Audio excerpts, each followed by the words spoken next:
तो नमस्कार प्रणाम दोस्तों, मैं आप सबका छोटा भाई दीपक देहाती मंगरुआ स्वागत है एक बार फिर से भोजपुरी के स्टार कलाकार में। ताई आज हम बात करता नहीं भाई लोगन सोशल मीडिया पर कुछ ज्यादा ही कचरा फैल गई बा। तो हम बात करता नहीं भाई लोगन सोशल मीडिया पर एगो बहुत ही बड़ा सिंगर और बहुत ही छाटू सिंगर के। तो हम बात करता नहीं भाई लोगन है लल्लू पंजू और टपोरी गायक के। ई गायक के नाम है भाई लोगन तूफानी लाल यादव। आप सब अच्छा से जानत हो कब और अच्छा से मानत हो कब एकरा के। तो हम बात करता नहीं भाई लोगन ई कलाकार के काम में बा एको बस अश्लील फैलावल, अश्लीलता फैलावल और पूरे खानदान के और पूरा दुनिया के जनावल कि ई अश्लील सबसे अश्लील गायक बा। लेकिन हम बात करता नहीं भाई लोगन ई अश्लील नहीं खेकर गनवा अश्लील बा। हम बात करता नहीं भाई लोगन तूफानी लाल यादव आए दिन कुछ समय पहले तान्या जहां से लड़ाई होते रहे। ओकरा बाद हई बड़ी तान्या जहां, ओकरा बाद हई देखें तान्या जहां 2। अब इनकर नाम तूफानी लाल यादव बिगड़ी। ई लड़की के नाम बाटे तान्या जहां 2। ई लड़की भाई चांदनी पांडे के नाम से जानल जानी और ई भी गाना गिले रहनी जबले तूफनिया मरी ना तबले भोजपुरी में कोनो लड़की आगे बढ़ी ना। तो ओकरा बात करता नहीं भाई लोगन एगो और लड़की भोजपुरी में उभर के आवती है और बहुत ही ज्यादा फेमस बानी भाई लोगन।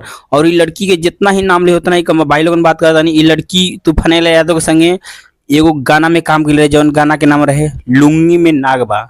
और ई लुंगी में नागबा भाई लोगन इकर वीडियो कुछ ऐसा रहे और अश्लील कुछ ज्यादा आई। तूफानी लाल यादव से दुगुना 5 गुना 10 गुना ई लड़की में ही अश्लीलता बा भाई लोगन। हम बात करता नहीं ई लड़की भाई लोगन सोशल मीडिया पर वायरल होके खातिर पता ना कौन कौन उपाय अपनैले बिया और तूफानी लाल यादव के अपन भतार बनैले बिया। हम बात करता नहीं भाई लोगन सोना पांडे के। सोना पांडे के आजकल भाई लोगन बहुत ज्यादा सोशल मीडिया पर वायरल हो गई बानी और सोशल मीडिया पे जमाना में तूफानी लाल यादव से शादी करे के दावा करता नहीं। ई कहता नहीं भाई लोगन कि हम या तो शादी करब तूफानी लाल यादव से या तो हमके सोशल मीडिया पे नाम दें, फेम दें और हमार लाइफ बर्बाद के लिए बड़ी तूफानी लाल यादव की झूठा इल्जाम लगा के और तूफानी लाल यादव के फंसावे की कोशिश करता है भाई लोगन ई लड़की। और यहाँ तक कर दिले भी इतना नीच और इतना गिरल लड़की भी है भाई लोगन। बतावती है कि 6 बार तूफानी लाल यादव हमारा संगे संबंध बनेले बड़े भाई लोगन।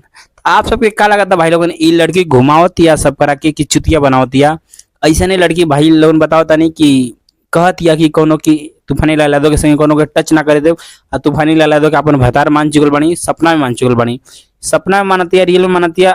आप सब बताइए, आप सब ऑडियंस हैं, आप सब भगवान हैं, आप सबको क्या लगता है दोस्तों कि ये लड़की वाकई में तूफानी लाल यादव के साथ संबंध बनाए हैं? लेकिन तूफानी लाल यादव की इसमें कोई गलती नहीं भाई, क्योंकि तूफानी लाल यादव का काम ही है गाना गाना और लड़कियों को काम देना और लड़कियों से काम लेना। तो आप सबको क्या लगता है भाई लोगन की तूफानी लाल यादव गलत बाड़े कि सोना पांडे गलत बिया? आप सब हमके कमेंट में जरूर बताए के गलत बा के नहीं के गलत। तो धन्यवाद भाई लोगन। हम फिर मिलता नेक्स्ट वीडियो के साथ और नेक्स्ट कलाकार के साथ। जय हिंद, जय भारत, जय जय उत्तर प्रदेश, जय जय बिहार। लव यू भाई लोग।